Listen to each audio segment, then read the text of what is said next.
This next question is concerning for me and everyone else here in the Louisville area and further out. And this goes to Brad. So Andy sent us this question about a knock on the door of his house. Now, folks, just imagine you're home on a weekday or weekend, all of a sudden the door knocks, and a guy at the front door says, "Hey, I'm in the neighborhood working on some homes, and I noticed that your house was settling." And this is not so unusual. He says, and he asks, I don't know how that this guy could tell that my house is settling. He wanted to charge me, in this case, $31,000 to repair the house.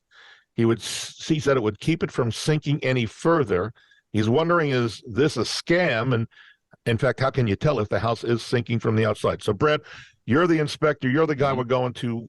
What's the story here? All right. So I will say, anytime someone comes unannounced to your door and says, "Hey, you got this problem," just go get a second opinion. Just don't do anything there, whether it's for windows, doors, a roof, chimney, tree cutting, anything. Just get a second opinion, because chances are that person doesn't have your best interest in mind. For home inspectors, we're going to be looking for a lot of clues, but we're looking inside and outside of the house to see whether or not there is some sort of a structural problem or a settling problem. Again, that's not something that somebody walking by on the street is going to go, "Oh, hey, you got a problem." I mean, that's something that's going to take a little bit of time to examine a lot of different aspects. Our doors opening and closing correctly, our windows opening and closing. Do we have, evidence of cracks, stair step cracks on, on two sides of a corner? Do we have water coming in, to a basement through, visible cracks? Do we have horizontal cracks? Do we have vertical cracks? I mean, all these different things are going to tell us, that there may be some evidence of movement, but just one cursory glance from the street, no, unless the house has fallen into a sinkhole and the homeowner didn't recognize that at the moment, then there's no way for some random salesperson to pick that up. Yeah, this is a scam. So, but Chuck, let me bring you in on this, because here's the follow-up that I thought about when I read this question. And that is, let's just say that this guy who knocks at the door does, and he's fool enough to fall for it, pays the guy $31,000, gets some sort of repairs done. Now, Andy has to disclose that he had this work done on his home if and when he goes to sell his home, right? Yeah. Yeah. So you see what I'm saying? Even if he didn't need it, he's got to disclose it. And when a seller discloses that there's been structural work to a home, it raises a red flag. And even if they don't disclose it, if the inspector sees that there's been visible work, that has to be noted as well. And that raises a red flag, right?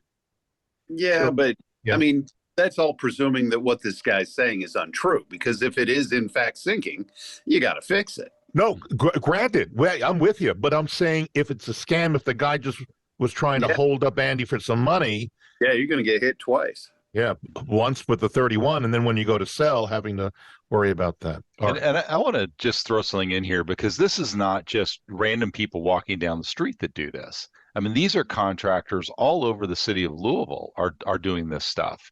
Even if you call them out, I mean, we see it all the time in HVAC repairs.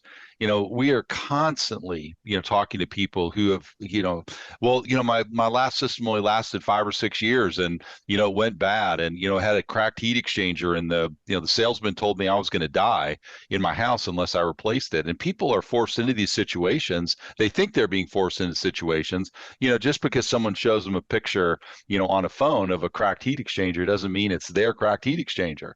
Always get a second opinion. I can't emphasize that enough, that let another contractor come out and look at that before you're making a $10 or $12 or $15,000 investment in that equipment in your home.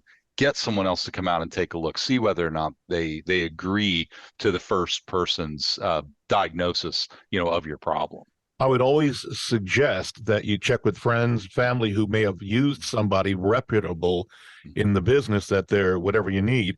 Also, Better Business Bureau has a site you can go on free of charge and look up the company to get a firm understanding whether they have any complaints against them.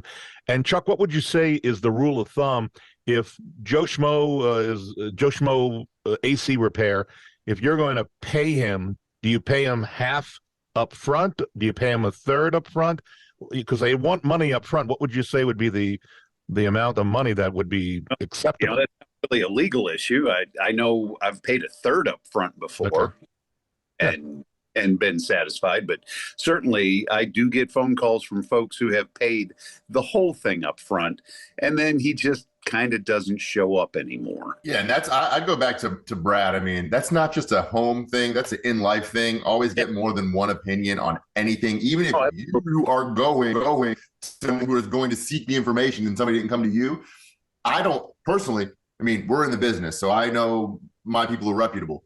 But I've had friends and family refer me people that are absolute garbage before, and it doesn't make a difference that they were friends or family. They may have a good experience, but until I interview them and bring them onto my premises and have them, I want at least 3 people on everything I do in life: cars, doctors, houses. Everything. Never pay full upfront, folks, on something like that. You're asking for trouble.